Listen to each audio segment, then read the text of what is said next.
जय श्री कृष्णा। मैं शिखा नाटानी पूसला से गीता जी का 8वां अध्याय लेकर आपके सम्मुख प्रस्तुत हूँ। श्री कृष्ण शरणम मम। अर्जुन ने कहा, हे पुरुषोत्तम, वह ब्रह्म क्या है? अध्यात्म किसे कहते हैं? कर्म क्या है? अधिभूत और अधिदेव क्या कहता है? हे मधुसूदन, अधियज्ञ कैसा है और इस देह में अधिदेह कौन सा है? मरने के समय से स्थिर चित्त वाले लोग तुमको कैसे जान जाते हैं? श्री कृष्ण भगवान बोले, जो अक्षर, अविनाशी और परम है वही ब्रह्म है।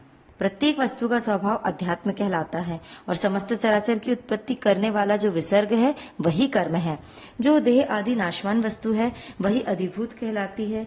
विश्व रूप जो विराट पुरुष है वही अधिदेह। और हे पुरुषों में श्रेष्ठ, इस देह में मैं ही अधियज्ञ हूँ। जो अनंत काल से मेरा ध्यान करता हुआ शरीर त्याग करता है वह निसंदेह मेरे शरीर को पाता है।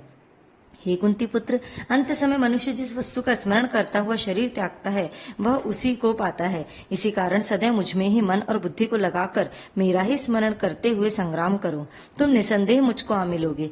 हे पार्थ, अभ्यास रूप योग से युक्त हो दूसरी ओर जाने वाले मन से सदा चिंतन करता हुआ पुरुष परम और दिव्य पुरुष को ही प्राप्त होता है। अतएव जो अंत समय में मन को एकाग्र कर भक्ति पूर्वक योगाभ्यास के बल से दोनों बोहों के मध्य भाग में प्राण को चढ़ाकर सर्वज्ञ अनादि संपूर्ण जगत के नेता, सूक्ष्म से भी सूक्ष्मतर, सबके पोशाक, अचिंत्य स्वरूप, सूर्य के समान प्रकाशवान, तमोगुण से रहित परम पुरुष का ध्यान करता है वह उसको मिलता है। वेद के जानने वाले जिसको अक्षर कहते हैं, वीतराग होकर सन्यासी जिसमें प्रवेश करते हैं तथा जिसको चाहने वाले ब्रह्मचर्य का आचरण करते हैं, उस परम पद को तुमसे संक्षेप में कहता हूँ। इन सब इंद्रियों को रोक कर मन को हृदय में धारण कर प्राणों को मस्तक में ले जाकर समाधि योग में स्थिर इस ओम अक्षर का उच्चारण करता हुआ जो देह को त्यागता है उसे मोक्ष रूप उच्चतम गति प्राप्त होती है। हे पार्थ, मुझ में ही मन लगाकर नित्य प्रति मेरा ही स्मरण करते हैं उन सदैव स्मरण करने वाले योगियों को मैं बहुत सुलभ रीति से प्राप्त हो जाता हूँ। मुझको प्राप्त होने पर सिद्धि को प्राप्त करने वाले महात्मा गण फिर यह जन्म नहीं धारण करते जो नाशवान और दुख का घर है। हे अर्जुन, ब्रह्मलोक पर्यंत जितने लोग हैं वहां से लौटना पड़ता है, परंतु मुझ में मिलने से फिर जन्म नहीं होता। हजारों महायुगों का एक दिन होता है और हजारों महायुगों की एक रात्रि ब्रह्मा की होती है। जो इन बातों को जानते हैं वे सब ज्ञाता हैं।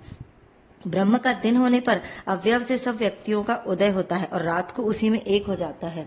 हे पार्थ, समस्त चराचर की वस्तुओं का यह समुदाय दिन में बार बार उत्पन्न होकर रात्रि के आगमन में लीन हो जाता है। इस अव्यक्त से परे दूसरा सनातन अव्यक्त है जो इन सबके नष्ट होने पर भी कभी नष्ट नहीं होता। उस अव्यक्त को ही अक्षर कहते हैं।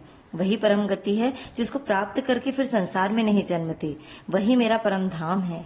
हे पार्थ, इस जिसके अंतर्गत सब प्राणी हैं और जिसने इस समस्त जगत का विस्तार कर रखा है वह श्रेष्ठ पुरुष अनन्य भक्ति से ही मिलती है। हे भारत, जिस काल में योगी जन देह छोड़कर फिर नहीं लौटते और जिस काल में लौटकर आते हैं अब वह काल बतलाता हूँ, जिसका मैं अग्नि प्रकाश और दिन शुक्ल पक्ष हूँ। ऐसे उत्तरायण के 6 महीने में मृत्यु को प्राप्त हुए ब्रह्मादि को प्राप्त होते हैं। अर्धरात, कृष्ण पक्ष, दक्षिणायन के 6 महीने इनके मध्य गमन करने वाले चंद्रमा की ज्योति को पहुंचते हैं और लौट आते हैं। संसार की नित्य चलाने वाली शुक्ल और कृष्ण नाम की 2 गतियां हैं। एक से आने पर लौटना पड़ता है और दूसरी पर फिर लौटना नहीं होता। हे योगी इन दोनों गतियों का तत्व जानता है, इसी से मोह में नहीं पड़ता। अतएव हे अर्जुन, तुम सदा युक्त हो। वेद, यज्ञ, तप और दान में जो पुण्य फल बतलाए गए हैं, योग से उन सबको अधिक ऐश्वर्य प्राप्त होता है और सर्वोत्तम आदि स्थान पाता है। इति श्रीमद् भागवत गीता 8वां अध्याय समाप्त। जय श्री कृष्ण।